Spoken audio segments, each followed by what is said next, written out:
Hello everyone, I'm Kristen Olson and welcome to my studio. Today I'm going to show you how to do a watercolor painting in your sketchbook of this beautiful collection of glass vases and flowers and some colorful pillows. If you haven't already done so, please take a minute to subscribe to my channel and like this video and leave me a comment. I get lots of comments and I love to write back to you all and find out what you're enjoying about the videos, and all of your comments are helpful. You can ask about supplies and I'll answer your questions in the comments as well. So let's get started. So this is a Stillman and Birn sketchbook. This is a square. I think it's 7 inches by 7 inches, really nice size. And I've opened it up and I'm going to do my sketch just on this page here. So I'm using a Sailor Fude de Manin pen, and this is the 40-degree nib, so very nice pen, and I'm using Diatramentis document ink. And the first thing I'm going to do is make a mark, just a little dot, for where the table that has the flowers on it, where the top of that is. And so I'm just going to connect these dots now. So I'm going to do this whole drawing with only a pen and no pencil. Now there's a little ledge, and so I'm going to draw another line under this one. And notice how I don't do a straight line all the way across. It's broken a little bit. That's fine. I kind of like how that looks better. So there's the top of a pillow on this side. So I'm just making a couple of marks there, and it's not quite straight across, it's at a little bit of an angle. So I'll just make another mark.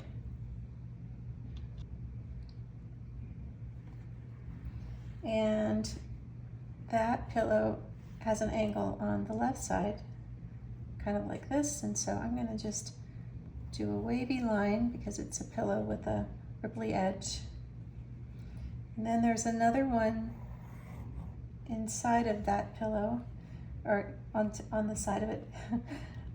So let's see, we'll make just a simple line like that, and it has a little bit of a border. Okay, so there's another pillow on this side, so this one's up a little bit higher.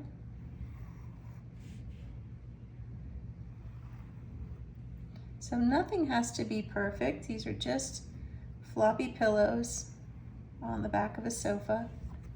And we just want to get some of the charming angles and lines of them. So there's another one down here at the bottom.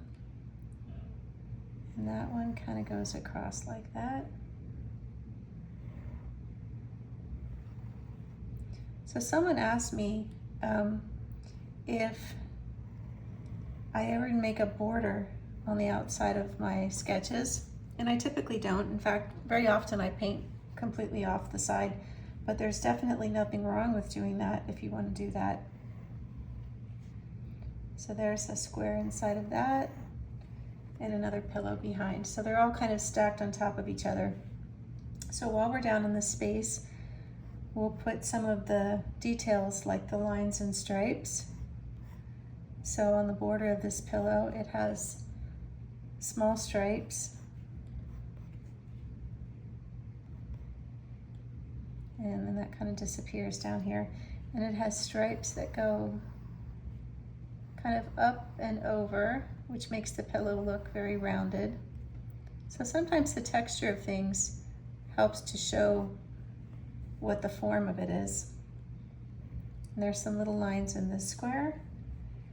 And this pillow has small flowers on it. So I'm just making very loose, kind of squiggly marks in a random pattern. And then the border of this one is green. So going over to this pillow, this one is also striped, nice orange stripes. So I'm making rounded stripe lines for this one as well. And the edging of this pillow also has stripes, and they're sort of random, and they kind of go around the corner. and change angles. And then this pillow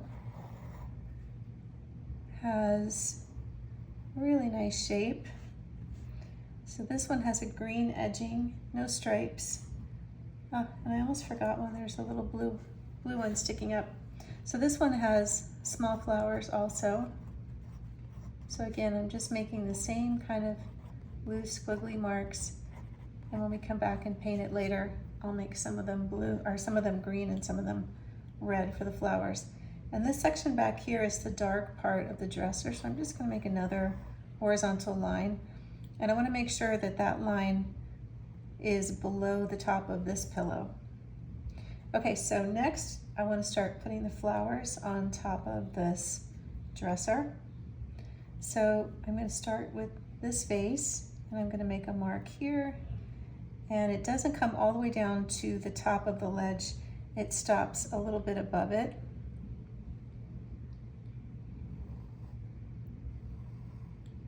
So that gives us room to put a reflection of the vase and a cast shadow below it. So the next one is set back a little bit more, and it's bigger. And then there's a small one, you can make an ellipse like that, but it still doesn't come down to the top of the table.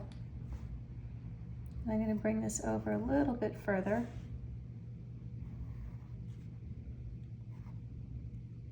And you can see where the table goes back in space, so I just drew an angle to indicate that. So we're not going to do any of the flowers yet, we're just sort of establishing where the vases are placed. So the next one is behind this one, and it's also behind another one of the tall, skinny glasses.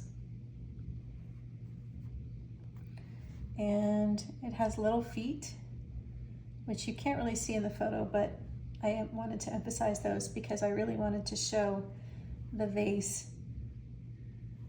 and what it's sitting on, so it doesn't look like it's just floating. You can get away with things like that in photographs, but when you do a painting, it needs to be a little more explained. So this one is bigger, and I'm not going to draw the top of that because it has a lot of plants coming down over it. So let's see, so this one has a pattern, kind of a crisscross pattern. So I've drawn 3 sets of lines.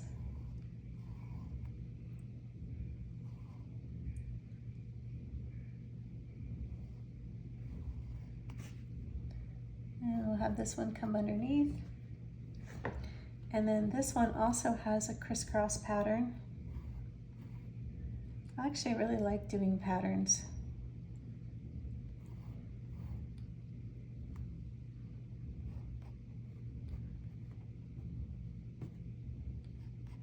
Okay, so now let's start doing the flowers.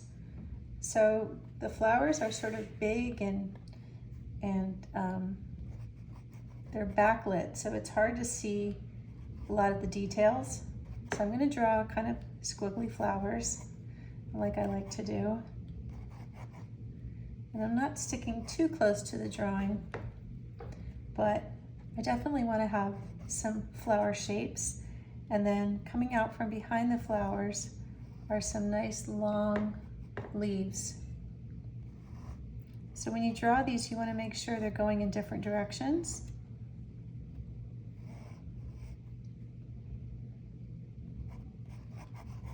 There's a big green shape here, some smaller red ones.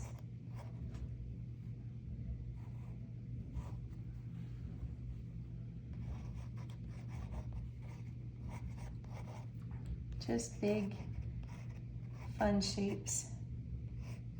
I'll make a couple of branch-like stems, and then on top of those, I'm going to put some greenery and some additional flowers. There's some pretty purple flowers on the right side.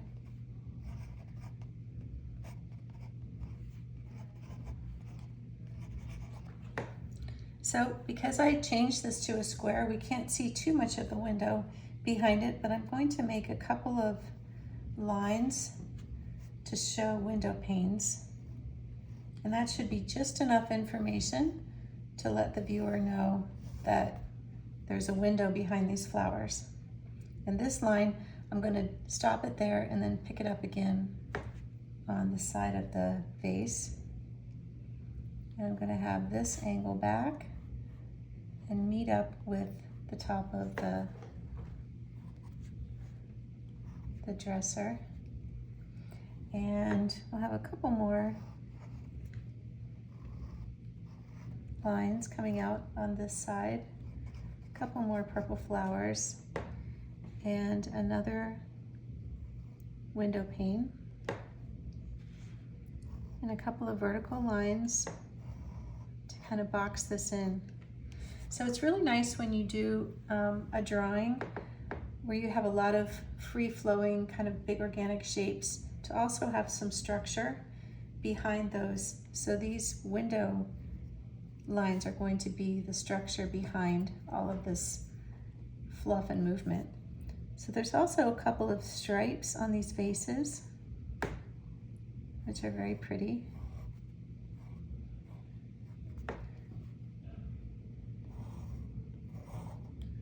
I love all those little details. And these small ones have stripes as well. And now we're ready to paint. So I have a palette of Rembrandt colors, and I'm going to start right away with permanent yellow. This is permanent yellow light. And I'm just going to splash some nice strokes of this color here and there, leaving lots of white because I will be coming back to add green. So when you paint things that are backlit, it's best to start with the lightest colors first and then add darker colors in the center of the lighter colors. So I'll explain that a little more as I go.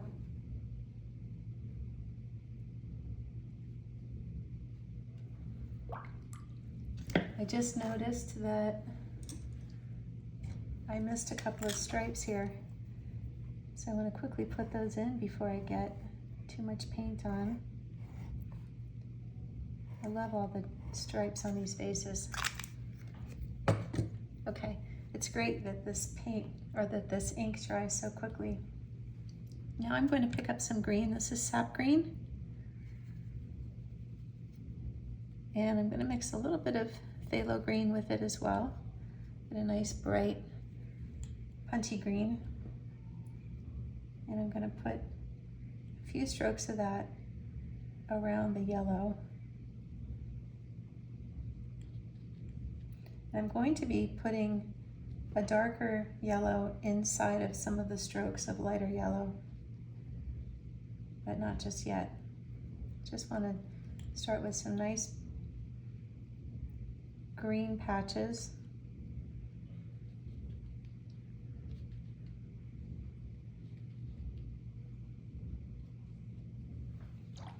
Now I'm going to pick up some Quinacridone Rose.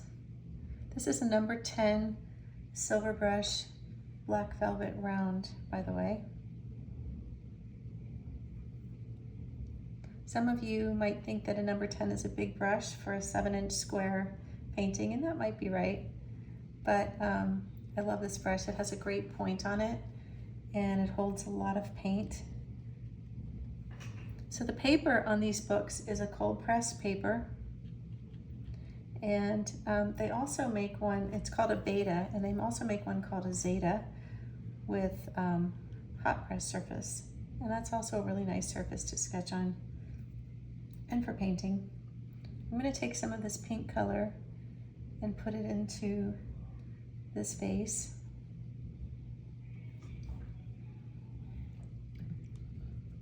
And I'm going to pick up some permanent red deep and mix it in with the pink. and add some nice reddish flowers.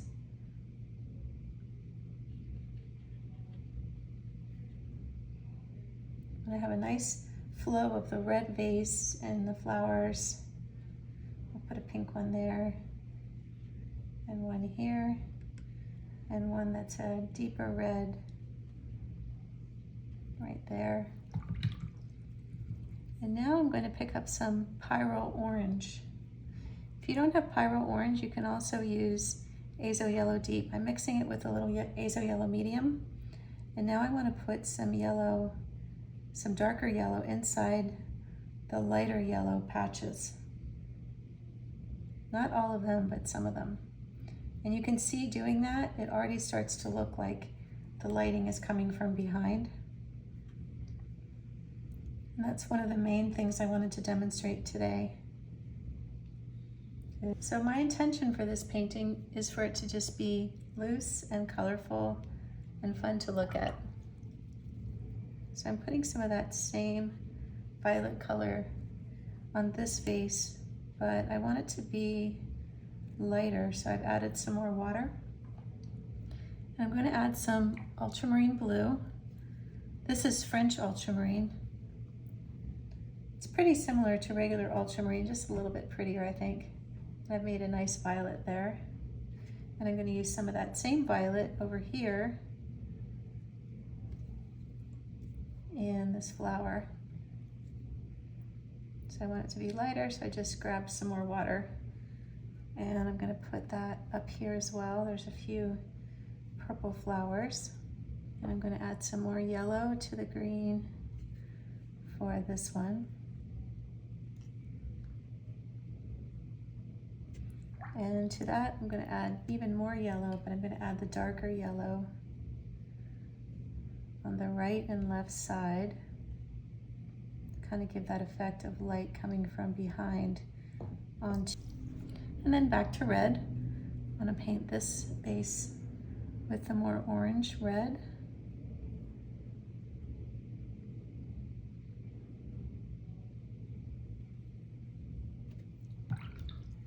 And then I will come back and add some darker stripes of red and green to those in just a minute. So now I'm going to add some more green leaves. So the ones I drew in here. Do you see how I paint kind of fast and I don't worry about too much about staying exactly in my lines? I sort of like that look, and I like to have the ink be a part of the painting that sort of speaks for itself. In other words, I don't want the ink to be directing me too carefully to paint everything too perfectly. So I try to draw loosely and paint loosely, and I want my paintings to sort of feel fun and free and really colorful. So you want to think about that when you're painting. How do you want your paintings to feel when people look at them? So I'm adding a little bit of transparent oxide red to my green. And I'm going to come into the center of these deeper, darker greens and really get dark.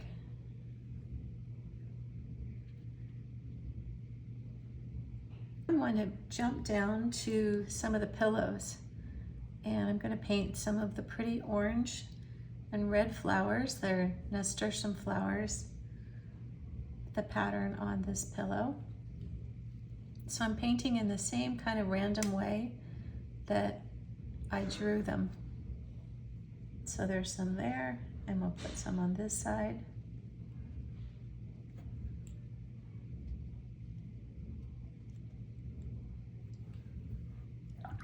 And now I'm going to grab some deeper red, more of a pinkish red, so it's not all the same color. And I'm letting the watercolor do some of the mixing on the paper. I always like how that looks. Now I'm going to grab some of this deeper, darker color. And this looks dry, so I'm jumping back up here to put those stripes in. And a little bit of dark there. And at the bottom of this vase, you put that dark color in the middle, it starts to look backlit. The magic of painting. So I'm going to put some more light green on this one. So it has light green and dark green. And I just want to fill in this white space there. And I actually want to add a little bit of pink there and here. I'm also going to grab some transparent oxide red, and I'm going to give some little brown centers to sort of make it look like these are daisies. So when things are lit from behind, they're also a little more fuzzy looking. They're not as defined. So just one or two details like that can make it look like it's a daisy.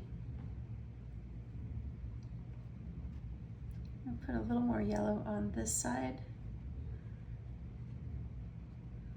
So it's hard when you start out with color. It always seems like you've got too much, but then as you paint, you realize, oh, I've still got a lot of white space, and then you can fill in some more. But the thing with watercolor is you want to paint fast and intuitively, but you don't want to make mistakes as much as possible. So I'm bringing some of these green leaves out of the form, and I'm having them purposefully intersect some of the vertical lines. And I just want to sort of frame in some of this yellow with the greenery. Now I'm going to mix the dark with ultramarine blue and quinacridone purple bluish, and put in the dark little beads at the bottom of those vases. And I'm going to use the same color to put in a couple of the stripes, but I'm only painting the stripes in the center, not the edges. And again, that's of course to emphasize that look of it being lit from behind.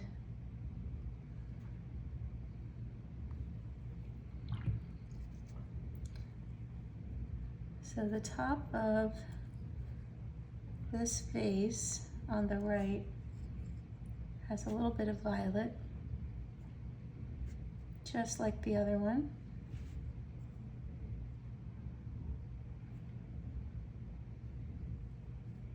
So there's the border of the pillow. And the other one has a deeper bluish green, so that's kind of nice that we have both greens, the warmer yellow green and the deeper bluish green.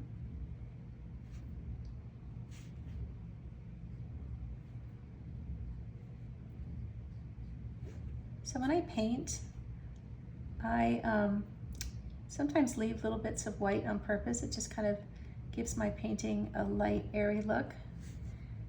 For some people that takes getting used to, and they seem to prefer having everything filled in, but that's fine. Whatever your taste is, you should be doing your art the way that you like it.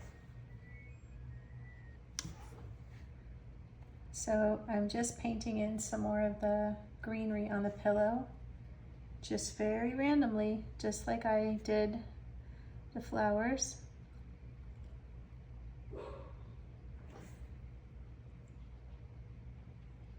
So just randomly putting them in. Now, if you get the red, if you bump the red like I just did with the green, and it runs together, because they're complementary colors, you will end up with some gray. Now, I want to put some blue on this pillow. So I'm going to use French ultramarine to start.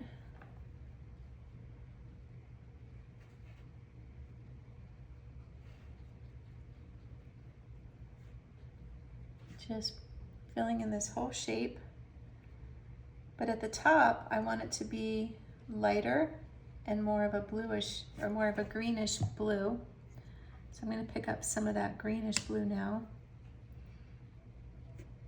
and drop that in. with lots of water. So it's always nice to have a color that transitions from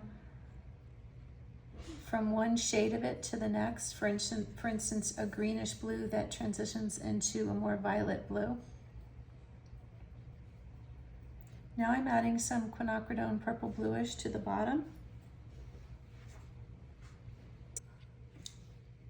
So while I have this deep blue mixed up, I'm going to put a few centers of this color into my violet flowers so that they also have that look of being lit from behind. And I'm going to put another stroke of it right here in the middle of the space just to emphasize that light a little bit more. So watercolor can look really rich and dark when it's wet, and then when it dries, it gets lighter and lighter. So sometimes you think you've got the right value of color, but then when it dries, it seems too light, and then you can just go back and add a little more color. So now I'm putting some stripes on this pillow in the front, and I'm using Azo Yellow Medium, and I've got a little bit of green mixed in my brush, and I knew that, and I actually like how that looks, so I just left it. So for that little square in the back, I'm going to put Pyrole Orange, and that's perfect because it's a nice complement to the violet blue. And I'm also going to use that orange on this pillow that has orange and red stripes. So it's mostly orange. We'll do the border too. This painting is so pretty and so much fun. Now I'm going to pick up some permanent red deep. You can see I'm running out of mixing space, and I'm going to mix it with Quinacridone purple bluish. And I'm going to make some deeper red stripes. And same for the border.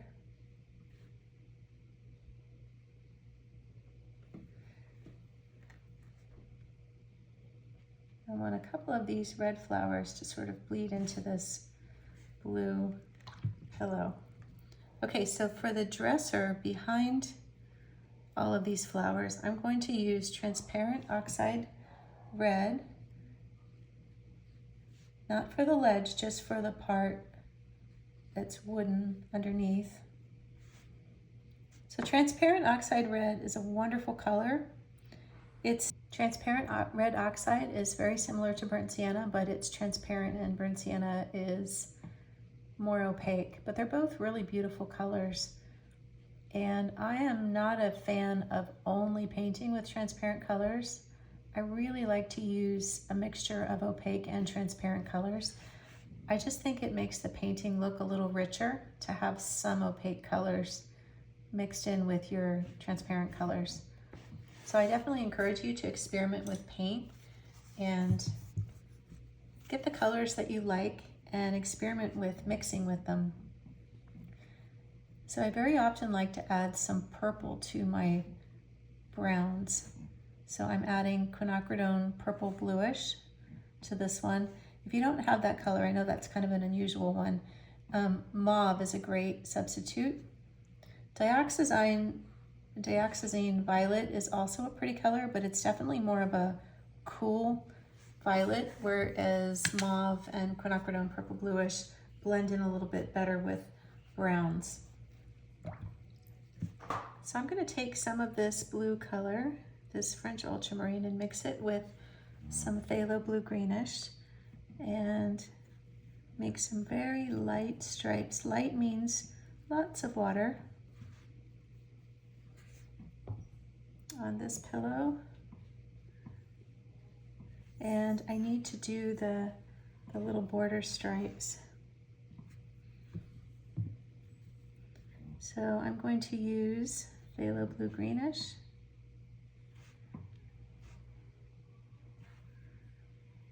Got this beautiful combination of stripes and flowers. It's so pretty.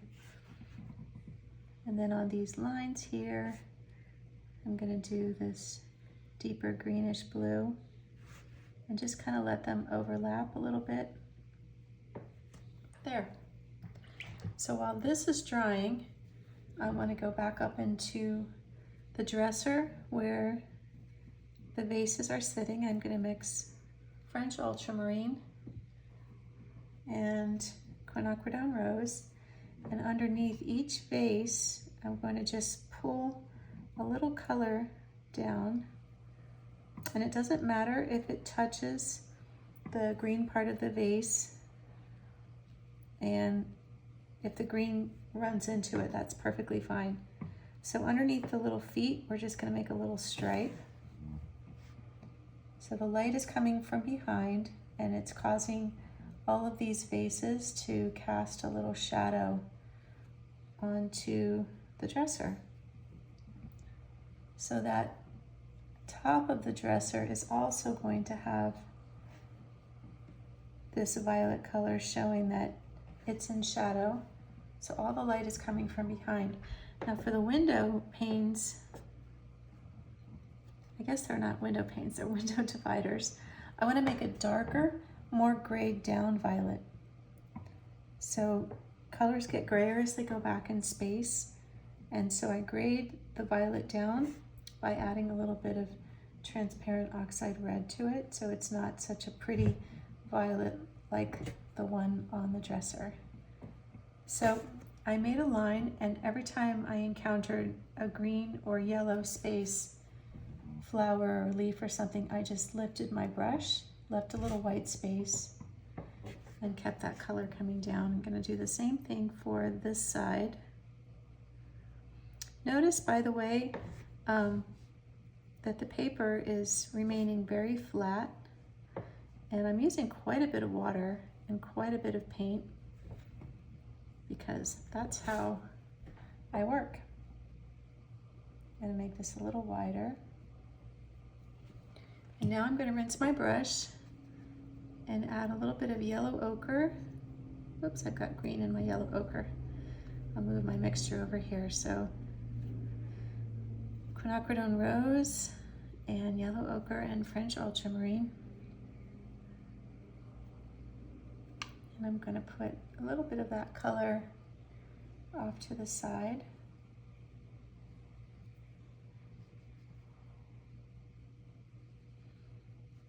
Just to kind of emphasize that this is a wall and all the light is coming from the center, not the sides. So it sort of frames in all of the light. Now I want to make a shadow color, so I'm going to mix ultramarine, French ultramarine, Quinacridone rose, and yellow ochre together. I want it to be a nice blue-violet shadow. The yellow ochre sort of tames the violetness of it and makes it a more gray violet. Trying to get that color just right. Okay, so now I'm going to put that down around the pillows wherever they're in shadow. And I'm going to paint that color right over the other paint, so you can tell that it's making the paint run a little bit where it comes over the pillow where the red and green flowers are. That's okay. Edges are softer in shadow shapes. So this pillow has some light and shadow on it as well. And the bottom is in shadow. So that also helps the pillow look rounded, kind of gives it some dimension. Same for this one.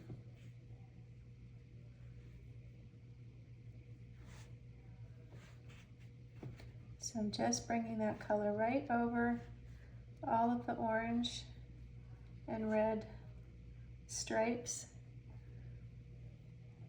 Now this pillow has the shadow colors coming in from the left side.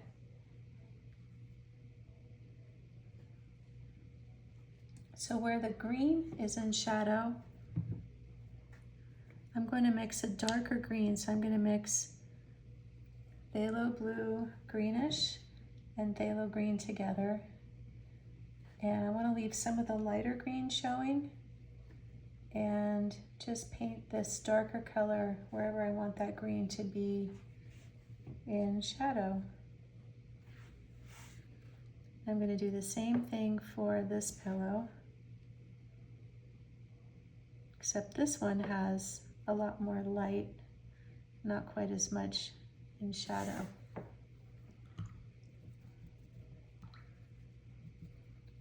There's one more pillow that I forgot about right here, very light blue.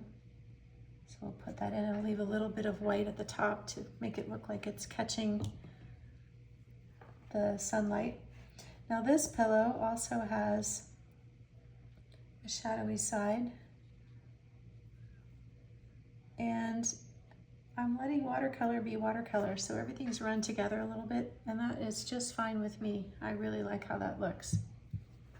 So I'm going to go across the front of the vases with a little more deep orangey red and just paint vertical strokes on this one.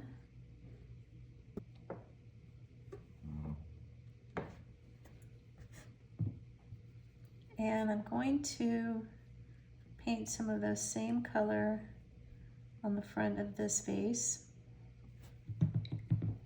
And then for the green, deep green vase, I'm going to put a dark line at the bottom of this phthalo green mixture and put some of that on the front of that one and this one. And now I'm going to add some azo yellow medium, make more of a yellow green, and put some of that color on these green vases, just in the center though, because I'm emphasizing the backlighting. And now I'm going to put a dark line at the bottom of each of these. I'll darken this one a little bit more. You can see how that really emphasized the backlighting. I'm going to put a little bit of violet down here where this pillow is in shadow. You can just keep layering your paints until you're happy with your painting. That's what I do. I'm going to make a couple more dark stripes. Sometimes when you paint one color over another, like when you put a shadow color over another color and it starts to run, that's fine, but then sometimes it gets a little washed out looking and you need to go back and re-emphasize some of the dark lines. And this one I went a little too dark right here where it's light, so I'm just lightening that back up. And I think I'd like my corner here to be darker, so I'm adding a little more violet there into that corner.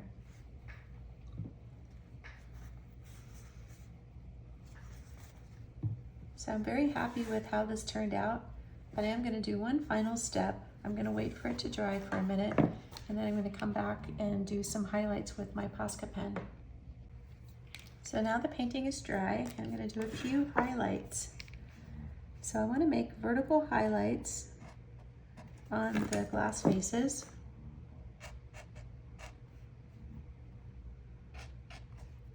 And I'm drawing them just kind of randomly. I don't want to overdo it, just a couple. And I'm going to put a couple of lines on this one and this one. And I'm going to highlight this pattern on the dark green and also the pattern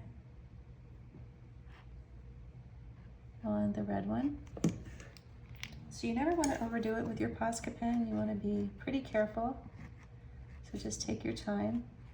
So I'm making the same kind of squiggly lines that I did when I drew the flowers.